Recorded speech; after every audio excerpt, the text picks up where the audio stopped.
In this video, I'll be helping you with the ALEKS problem type called finding the center, vertices, foci, and asymptotes of a hyperbola. We're given our equation here in standard form, and since the y squared portion is first, I can tell that our standard form will also be with the y minus k portion first. And from here, we can start to identify all of our variables.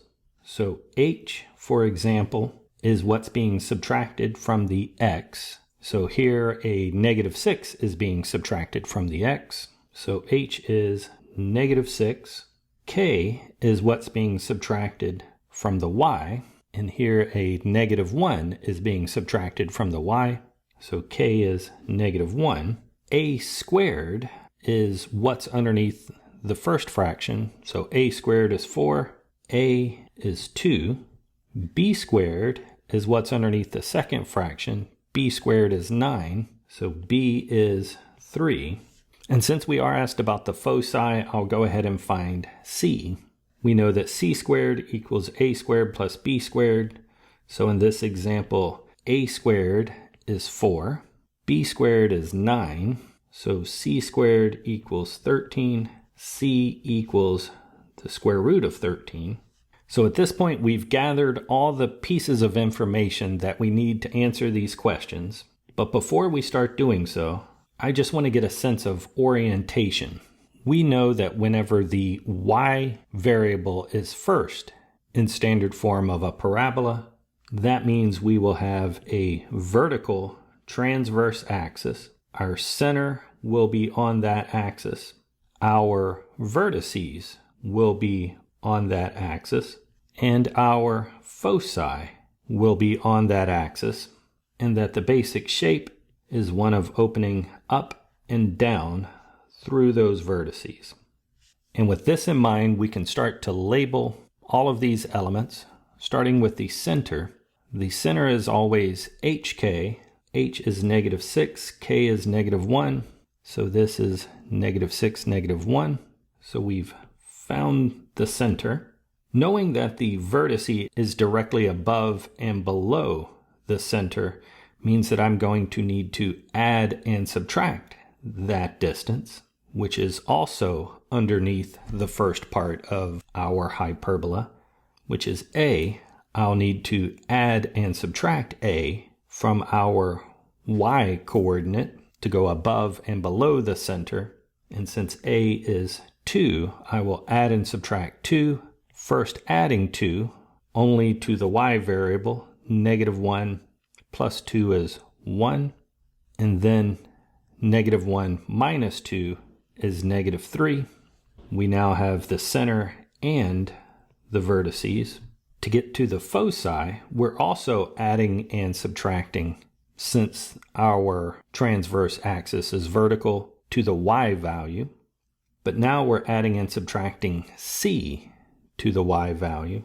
C is the square root of 13. So our foci is -6, and then -1 plus the square root of 13. And the second foci, -6, and -1 minus the square root of 13. So we have found these. If our transverse axis would have been horizontal, I would be adding and subtracting to the x component of the center coordinate.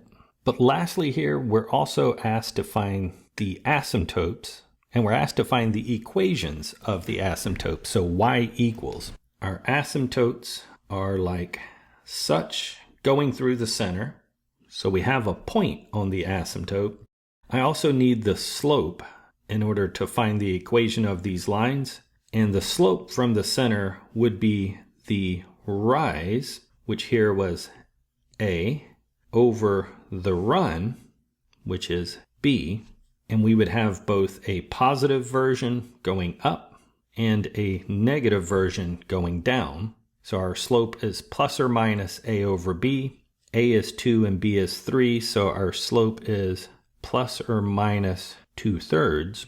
We can use this slope and the point at the center that these lines go through to find each of these equations.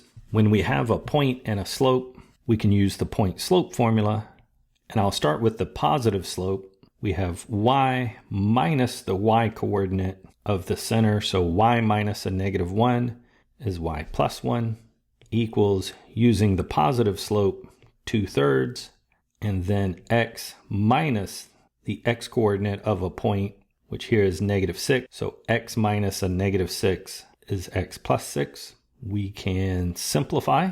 Y plus 1 equals, distributing, this would be 2/3 x, and then 2/3 times 6 would be 4. Solving for y equals 2/3 x plus 3. This is our first asymptote.